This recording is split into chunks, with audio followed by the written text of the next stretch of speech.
Merci Madame la Présidente. Ma question s'adresse à Monsieur le Ministre de l'Économie, des Finances, de la Souveraineté industrielle et numérique.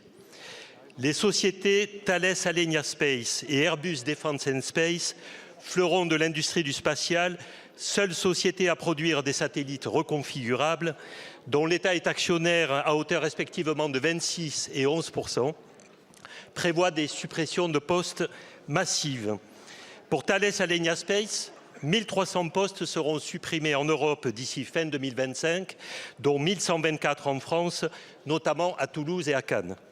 Airbus Defence and Space a annoncé la possible suppression de 2500 postes d'ici mi-2026. Des suppressions d'autant plus incohérentes que le secteur du spatial est en pleine croissance. Les carnets de commandes sont pleins, pointant un besoin accru de personnel qualifié.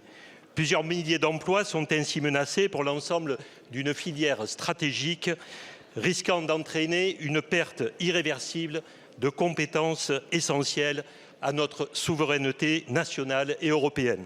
La menace pèse également sur la santé des salariés, dont la charge de travail croît de façon exponentielle. Avec certains de mes collègues députés, nous avons rencontré des salariés, leurs inquiétudes sont vives et nous les partageons.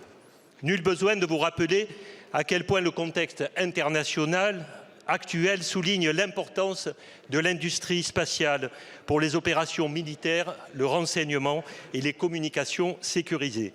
Laisser disparaître ces emplois, c'est affaiblir nos capacités de production et notre indépendance dans des domaines cruciaux. Et il ne faudrait pas que de telles manœuvres reviennent à n'enrichir que quelques-uns sur le dos de l'intérêt national. Ma question est simple. Comment le gouvernement entend-il user de son rôle d'actionnaire, de son autorité politique et de la force de la commande institutionnelle pour empêcher ces suppressions de postes injustifiées et préserver notre souveraineté industrielle dans le secteur du spatial? La parole est à Monsieur Éric Lombard, ministre de l'Économie et des Finances. Madame la Présidente, Mesdames et Messieurs les députés, Monsieur le député Jacoberti, effectivement cette filière est essentielle. Parce qu'il ne vous échappe pas que dans le monde d'aujourd'hui, l'Europe doit retrouver sa souveraineté dans toutes les dimensions et notamment en matière de défense.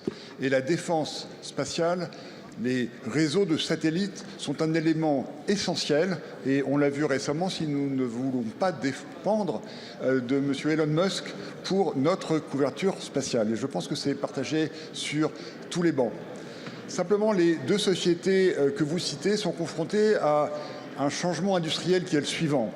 Les constellations du passé, les satellites du passé étaient surtout assurés par des satellites géostationnaires à 36 000 km d'altitude. Et les constellations modernes sont des satellites de plus petite taille qui tournent à des orbites plus basses. Donc ces sociétés doivent opérer des reconfigurations industrielles. Nous avons reçu avec le Premier ministre, avec le Président de la République, vendredi, les dirigeants de ces filières et notamment les sociétés de tête des deux sociétés que vous citez.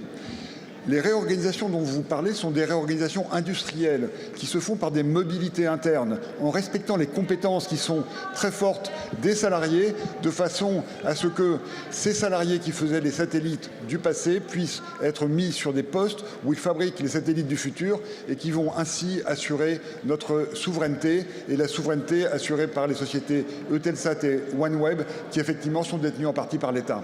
Je vous remercie.